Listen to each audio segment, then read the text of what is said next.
নিজের বাড়ির বিয়ের অনুষ্ঠান হোক কিংবা কারো বিয়েতে তুমি যাচ্ছ, কিভাবে সাজুগুজু করবে সে ব্যাপারে তোমার এতটুকুও ধারণা নেই। তুমি যদি হয়ে থাকো মেকআপে একেবারে নতুন, তবে আজকের ভিডিওটা কিন্তু তোমার জন্য ভীষণ ভীষণ গুরুত্বপূর্ণ। কারণ স্টেপ বাই স্টেপে আজকের ভিডিও দেখে তোমরা কিন্তু মেকআপের একটা ফুল টিউটোরিয়াল তোমরা শিখে যেতে পারবে। আর তার সাথে সাথে মেকআপটা তোমার দীর্ঘক্ষণের জন্য কি করে লং লাস্টিং হবে, এবং প্রথমবার তুমি যখন মেকআপ করবে দীর্ঘক্ষণ পরেও তোমাকে দেখতে ঠিক প্রথমবারের মতো সুন্দর কিভাবে লাগবে, সেটাও কিন্তু আজকের ভিডিও দেখে তোমরা জেনে নাও। তোমরা যারা আমার রেগুলারলি মেকআপ ভিডিও ফলো করো তারা জানো যে আমি প্রতিটা ভিডিও কিন্তু তোমাদের স্টেপ বাই স্টেপে শেখাই, যাতে তোমাদের মেকআপ শিখতে এতটুকু সমস্যা না হয়। তো আজকের ভিডিওটা হচ্ছে ঠিক সেরকমই, তো মন দিয়ে তোমরা একটু দেখতে থাকো। ফার্স্টে কিন্তু মুখটা ক্লিন করে নিতে হয়, যে কোনো মেকআপ করার আগে মুখটা ক্লিন করে নেওয়া জরুরি। তো আমিও মুখটা ক্লিন করে নিয়েছি। এরপরে কিন্তু আমরা ডাইরেক্ট ময়শ্চারাইজারে যাবো না, কারণ তার আগে আমাদের মুখটাকে একটু টোন করতে হবে। আমি বলতে চাইছি তোমাদের কাছে যদি কোনো গোলাপ জল থেকে থাকে, যেমন ডাবর গুলাবরি গোলাপ জল রয়েছে, সেই গোলাপ জলটা অবশ্যই ইউজ করো, দেখবে স্কিনটা খুব ভালো হয়ে যাবে। আমার কাছে এই মুহূর্তে রয়েছে প্লামের একটা, এটাও রোজ ওয়াটার, সেটাকে আমি মুখের মধ্যে স্প্রে করে নিচ্ছি।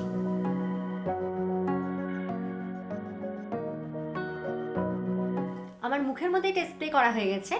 তো মেকআপ তো একটু টাইম ধরে করতে হয়, তাই জন্য মুখের মধ্যে যতক্ষণ এটা শুকাচ্ছে না আমি নেক্সট স্টেপে যেতে পারছি না। এরপরে নেক্সট স্টেপটা হচ্ছে একটা ময়শ্চারাইজিং ক্রিম। তোমরা যে যেমন ক্রিম ইউজ করো সেটাই ইউজ করতে পারো, তবে এই ক্ষেত্রে আমার একটা ছোট্ট টিপস, যদি তুমি শীতকালে মেকআপটা করতে চাও তাহলে তুমি যে কোনো লাইট ময়শ্চারাইজার, যেমন আজকে আমি ইউজ করছি নেভিয়ার লাইট ময়শ্চারাইজার, যেটা আমার ভীষণ ফেভারিট, এই শীতকালের জন্য পুরো পারফেক্ট। আর যদি তুমি এই মেকআপ ভিডিওটা দেখে গরমকালে যদি মেকআপ করো, তাহলে সেক্ষেত্রে তুমি যে কোনো অয়েল ফ্রি ময়শ্চারাইজার, লাইক নিউট্রিজেনের যে অয়েল ফ্রি ময়শ্চারাইজার, কিংবা এখন অনেক মার্কেটে না সব অয়েল ফ্রি মানে একেবারে লাইট টেক্সচারের ময়শ্চারাইজারগুলো বেরিয়ে গেছে, তো সেগুলো তোমরা ইউজ করতে পারো। আর ময়শ্চারাইজার যখনই অ্যাপ্লাই করবে খুব সামান্য পরিমাণে কিন্তু অ্যাপ্লাই করবে। প্রাইমার যদি অ্যাপ্লাই করো তাহলে সবার আগে নিজের স্কিন টাইপটাকে জেনে নেবে। তোমার স্কিন টাইপ যদি হয়ে থাকে তেল তেলে মানে অয়েলি, এক কথায় বলতে গেলে, তাহলে তুমি যে কোনো অয়েল বেসের যে অয়েল কন্ট্রোল যে প্রাইমারগুলো সেগুলো অ্যাপ্লাই করতে পারো। আর যদি তুমি এই শীতকালে যদি মেকআপ ভিডিওটা দেখে ফলো করে যদি শীতকালে যদি তুমি মেকআপ করো, তাহলে সেক্ষেত্রে তুমি অ্যাপ্লাই করতে পারো ফিটমির এই ডিউই স্মুথের, মানে দেখবে এটা একটু কাছাকাছি, এটা ভায়োলেট কালারের একটা প্রাইমার, সেই প্রাইমারটা যেটা ভীষণভাবে হাইড্রেটিং। এবার যদি আমার এই কথাগুলো শুনে সবার মনে হয় আমি তো কনফিউজড, আমি আমার স্কিনের কিছুই বুঝতে পারি না, স্কিন টাইপ বুঝতে পারি না, তাহলে সেক্ষেত্রে আমি প্রত্যেকে সাজেস্ট করবো নিশ্চিন্ত মনে চোখ বুঝে তোমরা ল্যাকমি অ্যাবসোলিউটের এই ব্লাড পারফেক্টের প্রাইমারটা ইউজ করতে পারো, যেটা কিন্তু অল স্কিন টাইপের জন্য ভীষণ ভালো। আর প্রাইমার যখন লাগাবে দেখবে খুব অল্প পরিমাণেতে এই জায়গাগুলোতে মেনলি অ্যাপ্লাই করতে হবে। প্রাইমার অ্যাপ্লাই করতে কেউ যেন ভুলো না, অনেকে হয় যে প্রাইমারের জায়গায় অ্যালোভেরা জেল লাগাবে বলো, তো প্রাইমারের জায়গায় তুমি অ্যালোভেরা জেল লাগাতেই পারো, কিন্তু সেক্ষেত্রে তোমার মেকআপটা কিন্তু খুব বেশি লং লাস্টিং হবে না, মানে সে গ্যারান্টিটা অ্যাটলিস্ট আমি দিতে পারবো না। তো পারফেক্ট ওয়েতে যে প্রাইমারগুলো রয়েছে সেগুলোকেই তোমরা অ্যাপ্লাই করো, আর প্রাইমার সবসময় এরকম করে চেপে চেপে নিয়ে অ্যাপ্লাই করবে। চোখের উপরেও প্রাইমার লাগাবে, তাহলে আইশ্যাডো অ্যাপ্লিকেশন হলেও চোখের উপরটা ভালো থাকবে। নেক্সট স্টেপে কি মনে হচ্ছে, ডাইরেক্ট ফাউন্ডেশনে যাওয়াটা ঠিক হবে কি? একদমই নয়। তুমি যদি হয়ে থাকো মেকআপে নতুন, প্রথমবার তুমি মেকআপ করছো, তাহলে তোমার কিছু কিছু জিনিস কিন্তু জেনে নেওয়াটা ভীষণভাবে দরকার। ধরো তোমার চোখের তলাতে রয়েছে ডার্ক সার্কেল মানে কালো দাগ, মুখের মধ্যে যেখানে সেখানে একটু কালো দাগ, অনেকে ম্যাচে তার দাগ থাকে একটু কালো কালো ছোপ ছোপ দাগ, তাহলে সেক্ষেত্রে তুমি যদি ফাউন্ডেশন অ্যাপ্লাই করো কিছুতেই কিন্তু তোমার ফাউন্ডেশন দিয়ে সব কিছু তুমি লুকোতে পারবে না। সেক্ষেত্রে তোমাকে একটা কালার কারেক্টার ইউজ করতে হবে, আর সেই কালার কারেক্টার তোমার কাছে যদি না থেকে থাকে তাহলে ডার্ক শেডের মানে ফাউন্ডেশন, তুমি হয়তো লাইট শেড মানে একটু ফর্সাদের জন্য ফাউন্ডেশন লাগাচ্ছ, সেক্ষেত্রে একটু কালচে ধরনের তোমাকে কনসিলার ইউজ করতে হবে। তো আমার কাছে কালচে ধরনের কনসিলার আপাতত হাতের কাছে নেই, আমার কাছে এই কালার কারেক্টারের যে কালারটা রয়েছে আমি সেটা ইউজ করব। ডার্ক শেডের চাইলে তোমরা কালার ইউজ করতে পারো, খুব ভালো হয় তোমরা যদি অরেঞ্জ কালার যদি ইউজ করো, অরেঞ্জ কালারটা না ভীষণভাবে কাজে লাগে। অরেঞ্জ কালার যদি না থেকে থাকে তাহলে কিন্তু অরেঞ্জ কালারের লিপস্টিক ইউজ করা যেতেই পারে। তো ভীষণভাবে আমাদের দরকার হয় চোখের তলাতে, যে চোখের তলাটা কিন্তু চাইলেও মেকআপ করা যায় না, তো চোখের তলাতে মনে করে তোমরা ইউজ করবে এই অরেঞ্জ কনসিলারটা, তার সাথে এই নাকের দুপাশে। আর এটাকে হালকা করে বিউটি স্পঞ্জ ব্যবহার করে নিয়ে এই জায়গাটাকে হালকা করে ব্লেন্ড করে দিতে হবে।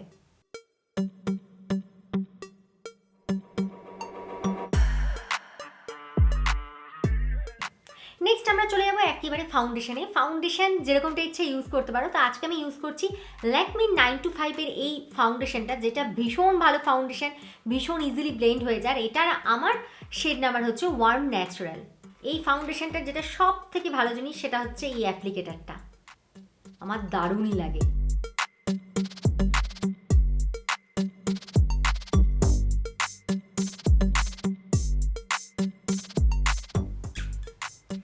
এরপরের স্টেপে করে নেব ব্লেন্ডিং। ব্লেন্ডিংটা যখন করবে তখন কটা কথা মাথায় খেয়াল রাখবে, সেটা হচ্ছে তোমার যাতে এই যে বিউটি স্পঞ্জ যেটা, সেটা যাতে অবশ্যই ভেজানো হয়ে থাকে। ভেজানো হয়ে সেটাকে কিন্তু ভালো করে চিপে নিতে হবে জল থেকে, তারপরে এইভাবে কিন্তু ব্লেন্ডিংটা করতে হবে। ব্লেন্ডিং তুমি যত টাইম ধরে আস্তে আস্তে আস্তে আস্তে করবে ততটাই কিন্তু তোমার মেকআপটা দেখতে সুন্দর লাগবে। প্রথমে চোখের তলাটাকে সেট করে নেওয়ার চেষ্টা করবে। এই ফাউন্ডেশনটা না এতটাই ভালো, এত সুন্দরভাবে ব্লেন্ডিং হচ্ছে যে কি বলবো। যারা ঠিকঠাক করে ফাউন্ডেশন ব্লেন্ড করতে পারো না তাদের জন্য আমার আলাদা করে চ্যানেলে ভিডিও দেওয়া আছে, এই ভিডিও শেষে লিঙ্কও তুলে দিচ্ছি, তারা একবার সেই ভিডিওটা দেখে নিও, ভীষণ কাজের ভিডিওটা।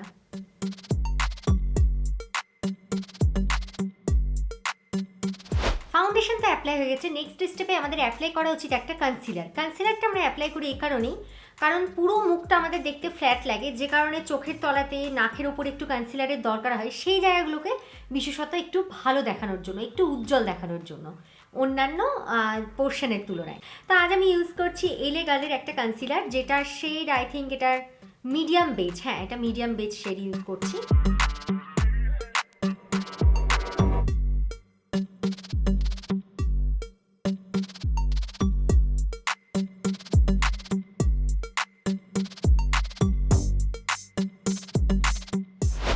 নেক্সট স্টেপে আমাদের ইউজ করতে হবে একটা লুজ পাউডার, যেটা দিয়ে কনসিলারটাকে কিংবা যেই জায়গাগুলোতে সব থেকে বেশি মেকআপটা ফেটে যায় স্পেশালি, জেনে রাখো এই জিনিসটা খুব ভালো করে, সেই জায়গাগুলোকে কিন্তু সেট করতে হবে। ধরো চোখের তলাতে কিন্তু আমাদের মেকআপটা সবার আগে ফাটে, নাকের দুপাশে ফাটে, মানে গরমকালে তো এই সমস্যাটা মেজরিটি পার্সনদের হয়।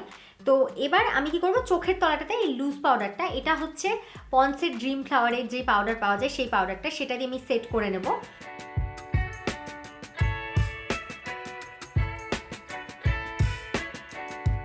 নেক্সট স্টেপে আইব্রোটাকে একটু সেট করে নেব। তো তার জন্য আজকে আমি ইউজ করছি মিস ক্লেরের আইব্রো পেন্সিলটা, যেটার সাইডের ব্রাশটা দিয়ে সবার প্রথমে আমি তাড়াতাড়ি করে আইব্রোটাকে ভালো করে আঁচড়ে নেব। এটা দিয়ে আইব্রো করা ভীষণ সহজ।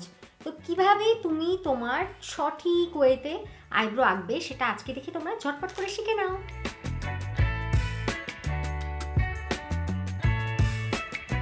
মেকআপে নতুন হলে সব থেকে যেটা সমস্যা সেটা হচ্ছে মানে কী কালারের তুমি আই মেকআপটা করবে। হয়তো একটা ড্রেস পরেছো, একটা শাড়ি পরেছো, তো ম্যাচিং করে কি আই মেকআপ করলে সবসময় দেখতে ভালো লাগে? তা নয়। তো এক্ষেত্রে একটা তোমাদের সমস্যার সমাধান বলি, যদি তুমি ব্রাইট কালারের লিপস্টিক পরবে বলে ঠিক করে থাকো, তাহলে সেক্ষেত্রে তোমার আই মেকআপটা ভীষণ লাইট রেখো। আর কিচ্ছু যদি না বুঝতে পারো তাহলে একটু ব্রাউনিশ, একটু কমলা রঙের কিংবা হালকা লাল রঙের কিন্তু আই মেকআপ করা যেতেই পারে। যেরকমটা আজকে আমি তোমাদের করে দেখাচ্ছি সেরকমটা তোমরা করতে পারো, তাহলে কোনো ঝামেলা থাকবে না। তো আজকে আমি ইউজ করছি আই ম্যাজিকের এই আইশ্যাডো প্যালেটটা, যেটা আমি কিন্তু অনলাইনে প্রচুর ডিসকাউন্টে পেয়েছি, তোমরা অনলাইনে গিয়ে সার্চ করে নিতে পারো। তো এই আই মেকআপটা ভীষণ আমি সহজ করব, তোমরা দেখতে থাকো।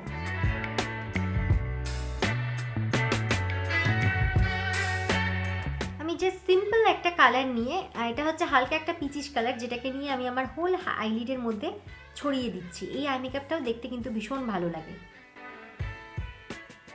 সাইডের দিকে একটু ডিপ কালার ইউজ করছি। একটা লাইট কালার নিয়ে জাস্ট আইজের নিচের দিকে একটু দিয়ে নিচ্ছি, আইটা দেখতে যাতে ভালো লাগে।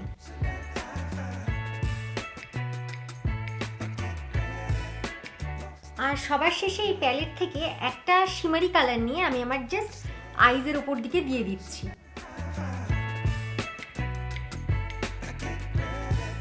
এরপরে আমি ব্যবহার করব একটা আইলাইনার। আজকে ইউজ করছি আমি সুইস বিউটি আইলাইনার, যেটা ভীষণ আমি পাতলা করে আমার আইজের ওপর দিয়ে নিচ্ছি।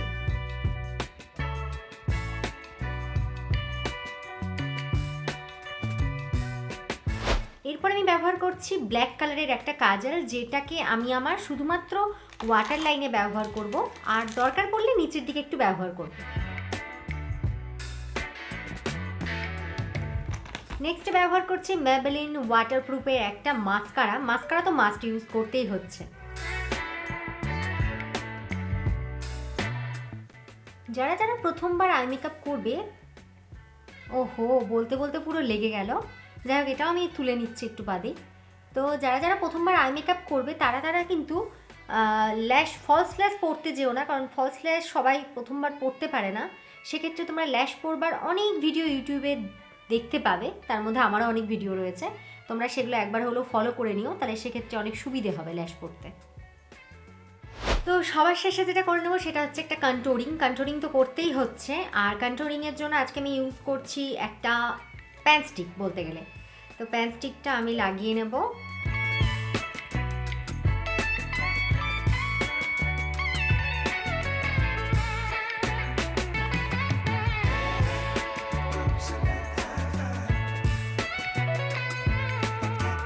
এরপরে আমি ইউজ করছি একটা ক্রিম ব্লাশন আমার ভীষণ ভালো লাগে। ব্লাশনের ক্ষেত্রে তোমরা পাউডারটা ইউজ করতে পারো, আর ক্রিম বেস যদি ইউজ করো তাহলে সেটা স্কিনে ভীষণ ন্যাচারাল লাগে।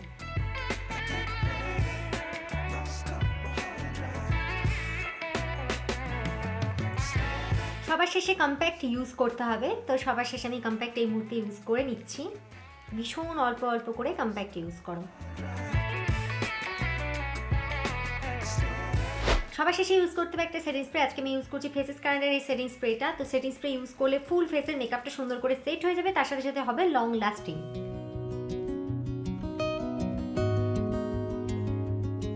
ওহো আমি হাইলাইটারটা লাগাতে ভুলেই গেছিলাম। তো আজকে আমি ইউজ করছি ওয়েট অ্যান্ড ওয়াইল্ডের একটা হাইলাইটার।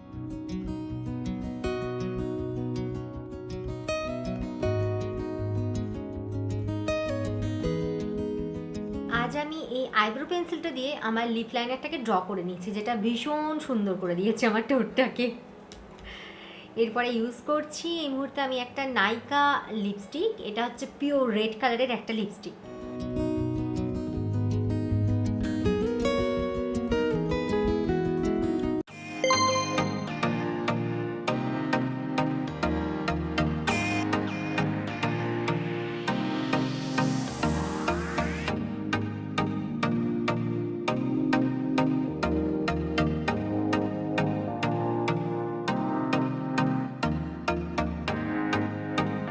তো কেমন লাগলো আজকের আমার এই ভিডিওটি সেটা অবশ্যই আমাকে কমেন্ট করে জানিও। আর আজকের আমার এই লুকটা তোমাদের যদি ভালো লেগে থাকে তাহলে কে তোমরা এই লুকটা বিয়ে বাড়িতে ট্রাই করছো সেটাও কিন্তু আমাকে জানাতে একদম ভুলো না।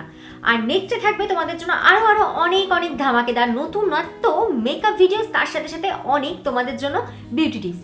সেগুলো পেতে হলে আর সেগুলো দেখতে হলে দেখতে থাকতে হবে সাজঘর। সকলে খুব ভালো থেকো, সুস্থ থেকো। নেক্সট ভিডিওতে খুব তাড়াতাড়ি তোমাদের সঙ্গে দেখা হচ্ছে। Love you all, tata.